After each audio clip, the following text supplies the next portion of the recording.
Hi everyone, welcome to Jerematics Tutoring. In this video, I will be talking to you about factorials again. But except I will be showing you how to divide factorials and how to rewrite factorials. So one of the examples I'm giving this video is something like 5 factorial divided by 3 factorial. Before we do this, there's something important I need to show you. I want to show you that there is more than one way of writing a factorial. Because you're able to expand a factorial and then add a factorial symbol somewhere else in your factorial, to be able just to rearrange everything so you can use that idea to simplify something where you're dividing 2 factorials. So when I'm talking about something about rearranging a factorial and adding a factorial symbol somewhere else, what am I talking about? Well, I'm talking about something like this. Let's say we got 4 factorial. 4 factorial.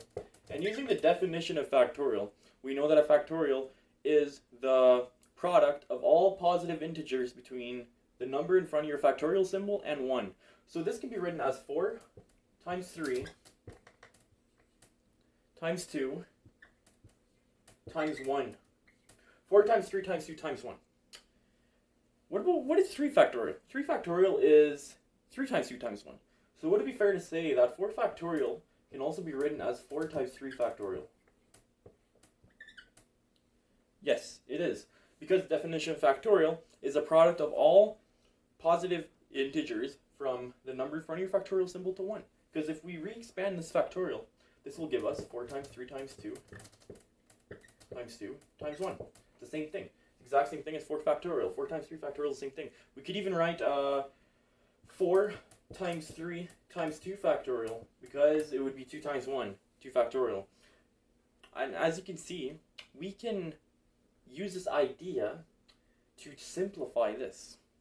Well, how do we do that? Well, allow me to demonstrate. So what I'm going to do is I'm going to look at the numerator and the denominator and figure out which factorial is bigger, and then go from there.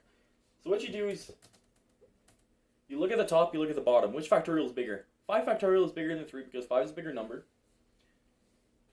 And 3 factorial is smaller. So would it be fair to say that we could expand our 5 factorial to somehow get a 3 factorial in there so we can cross out the 3 factorial since there would be a common factor? Yes, that's exactly what we need to do. So how would we write 5 factorial with a 3 factorial inside so we can remove our 2 3 factorials? That would be 5 times 4 times 3 factorial. 5 times 4 times 3 factorial divided by 3 factorial. Because remember the definition of factorial, like I've said so many times that you're probably getting sick of hearing this, is the product of all positive integers from the number in front of your factorial to 1. So this would mean that we could perform, we could really separate our factorial by multiplication, right? 5 times 4 times 3 times 2. We expand it, and after that we add the factorial symbol somewhere else for everything left between 3 and 1, right? 3 factorial, that's what 3 factorial is saying. 5 times 4 times 3 factorial. And since we have a 3 factorial and 3 factorial, we cross out both 3 factorials, and this leaves us with 5 times 4. 5 times 4, which is 20. So 5 factorial divided by 3 factorial is 20. That's how you divide factorials. The next example I'm going to be giving you is going to be one where it's not going to be, we're not dividing anything, but something you're going to come across is 0 factorial is equal to 1. Why is 0 factorial equal to 1? To explain this, I'm going to use the same argument as the one we used to prove that anything to the power of 0 is 1. And the example I'm giving you is an exponent with base 2. So 2 to the power of 0 is equal to 1. 2 to the power of 1 is equal to 2. 2 to the power of 2, that's 2 squared, is 4.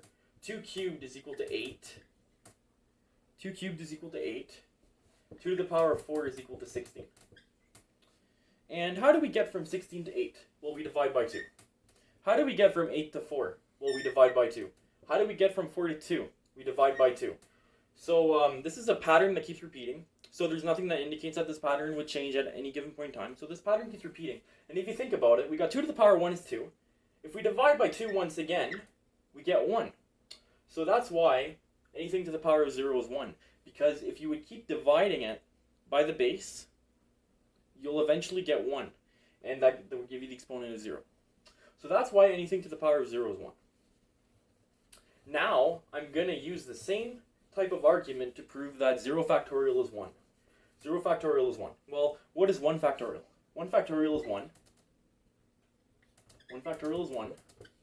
2 factorial is 2 times 1, so that's 2.